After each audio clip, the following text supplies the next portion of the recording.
Pembunuhan di kontrakan Cilincing dipicu cinta segitiga, pelaku tikam kekasih baru mantan pacarnya. Pembunuhan terjadi di dalam kontrakan yang berlokasi di Jalan Kalibaru Timur, RT 03 RW 01 Kelurahan Kalibaru, Cilincing, Jakarta Utara, Kamis, 28 Agustus 2025, silam. Pemuda bernama Muhammad Yusuf alias Aco, 19, tewas setelah ditikam tersangka Andi Al-Azhar Sofyan alias Caka, 36, di dalam kontrakan yang ditinggali seorang wanita bernama Indri itu. Nyatanya, cinta segitiga menjadi pemicu pembunuhan ini. Detik-detik pembunuhan terjadi pada tanggal 28 Agustus 2025 siang, menjelang pukul 14.30 waktu Indonesia Barat. Siang itu, Aco tengah berkunjung ke kontrakan Indri yang belakangan telah menjadi kekasih barunya. Ketika Indri sedang mandi, Aco mengecek ponsel yang bersangkutan dan mendapati bahwa wanita itu masih saling bertukar pesan dengan Caka. Adapun Caka merupakan mantan kekasih Indri yang baru saja putus hubungan 4 hari sebelum pembunuhan terjadi. Karena kesal Indri dan Caka masih saling menghubungi via aplikasi pesan singkat, Aco pun marah dan mencoba menantang pria itu. Dia nantang saya via WhatsApp sama Messenger, dia bilang gitu, "Weh lu cowok bukan?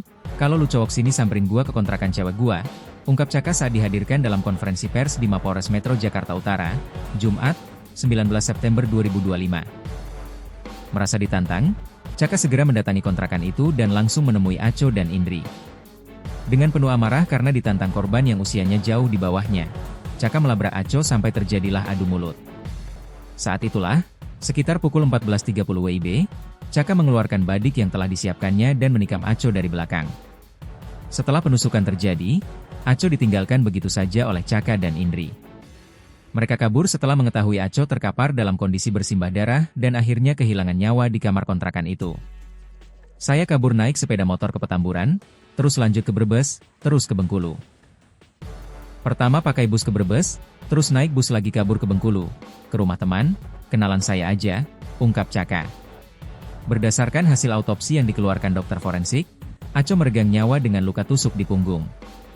Kasat Reskrim Polres Metro Jakarta Utara Kompol Onkoseno Grandiarso Sukahar mengatakan, badik sepanjang 30 cm yang dihujamkan Caka ke punggung korban langsung mengenai paru-parunya.